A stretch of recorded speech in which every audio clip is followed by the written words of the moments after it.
अस्सलाम वालेकुम नाज़रीन, मेरा टीवी न्यूज़ में वलीकार आवाया सायरा सुमरो आईना बुलेटिन में मूसा गॾु साथ ईंदो मुबशर सोलंकी। सब खां पहिरीं हिकु नज़र हेडलाइन ते। मस्जिद नबवी जे इमाम शेख डॉक्टर अली बिन अब्दुल रहमान हज जो ख़ुतबो ॾींदे चयो आहे त ईमान वारो अल्लाह खां ॾिजो ऐं तक़वा अख़्तियार कयो। तक़वा अख़्तियार करण ईमान वारनि जो शान ऐं तौहीद ते अमल ईमान जो हिस्सो आहे। रब खां सवाइ कंहिं गैर जी इबादत न करियो। इमाम मस्जिद नबवी हज जे ख़ितमे में वधीक चयो आहे त जिन क़ौमनि ज़ुल्म कयो, अल्लाह ताला जी नाशुक्री कई, उन्हनि खां नेमतूं खसियूं वयूं। अल्लाह ऐं बाने जो तालुक़ निजात जो ज़रियो आहे। मुसलमाननि खे हर मुसीबत में सब्र जो दामन न छॾणु घुरिजे। पाकिस्तान में ईद उल अज़हा सुभाणे मल्हाई वेंदी। मालपड़नि में कुर्बानी जा जानवरनि जी ख़रीदारी लाइ वक़्तु घटि रहिजी वियो। ख़रीदारनि पारां अमन पसंद जानवर ख़रीद करण जी कोशिश तेज़। जानवर महांगा हुजण सूंदाऊं वापारी बेमुनासिब अघु न मिलण जी शिकायतूं करण लॻा। कासाई पंहिंजा औज़ार टेस्ट कराइण लाइ निकिरी पिया। नवनि औज़ारनि जे विकिरे जी तयारी में इज़ाफ़ो। कुर्बानी जी ईद मौक़े ते बारबेक्यू लाइ इस्तेमाल थींदड़ लोही, शीखुनि ऐं कोयले जी विकिरे में भी तेज़ी अची वई। मसालनि, टमाटनि, बसरनि, अदरक ऐं थूम जूं क़ीमतूं बि वधी वयूं।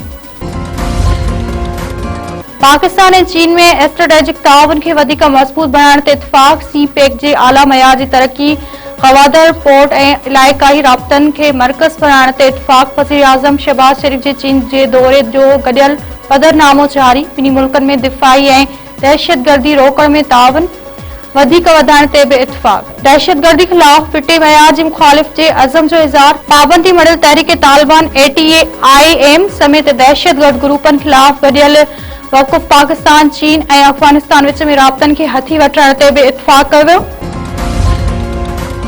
वज़ीर आज़म जूं चीन जी कारोबारी वफ़दनि सां मुलाक़ातूं। चीनी कंपनियुनि पारां मुख़्तलिफ़ शोबनि में सीड़पकारी में दिलचस्पी जो इज़हार।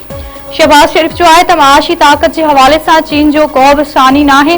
चीन दुनिया लाइ अज़ीम मॉडल बणिजी चुको आहे। बीजिंग में तक़रीब खे ख़िताब कंदे वज़ीर आज़म वधीक चयो आहे त ज़राअत असांजी मईशत जी करंगी जी हडी आहे। हक़ीक़ी माना में ज़रई तब्दीली लाइ तहक़ीक़ी मर्कज़नि खे ॿीहर फ़आल करणो पवंदो। ईरान जे सुप्रीम लीडर मुश्तबा खामनई चयो आहे त खिते जा मुल्क हाणे अमरीकी अॾनि जे लाइ डाल न भणबा। ईरान अमरीका खे सख़्त चमाट वाहे कढी आहे ऐं दुश्मननि खे हदफ़नि खे नाकाम बणायो आहे। हज जे मौक़े ते पंहिंजे पैगाम ईरानी सुप्रीम लीडर वधीक चयो आहे त सियोनी हुकूमत ऐं इसराइल पंहिंजे उमिरि जे आख़िरी मरहले खे पहुची चुका आहिनि। मुस्तक़बिल मुस्लिम उम्मत ऐं नई इस्लामी तहज़ीब जो आहे। सिंध में बिरादरी तकरारनि तां 4 ॼणा क़तल। शिकारपुर में कराची खां ईद मल्हाइण लाइ आयल 2 नौजवान गोलियूं हणी क़तल। चिकमबाद बाईपास भरिसां हथियारबंदनि जी फायरिंग में करीम बख्श ऐं एहसान मारफानी मारिजी विया। पुलिस जो चवणु आहे त वाक़ियो पुराणी दुश्मनी जो नतीजो आहे। वधीक जांच कई पई वञे। नईं दिल्ली में पुराणे तकरार तां नौजवान मारिजी वियो। कोठ मदा खखराणी में हथियारबंदनि 42 वरनि जे न्याज़ खखराणी खे क़तल करे फरार। बख्शापुर वेझो बंगलानी बिरादरी जे बिंदुरनि में हलंदड़ तकरार तां नौजवान क़तल। महरपुल भट्ट हथियारबंद गोलियूं हणी 3 सालनि जे अहमद बंगलानी खे क़तल करे छॾियो। टंडे जाम में तेज़ रफ़्तार ट्रालर मथां अचण सबबि नींगर चिपाइजी फौत। नाके स्टॉप वटि मीटर ख़ासि खां हैदराबाद वेंदड़ 10 वेलर ट्रालर रोड पार कंदड़ नींगर खे चिपाइजी छॾियो। नींगर खे अस्पताल मुंतक़िल कयो वियो, जिते हिन दमधणी हवाले कयो। इलाइक़े वासियुनि ट्रालर ड्राइवर खे सोगो करे पुलिस हवाले करे।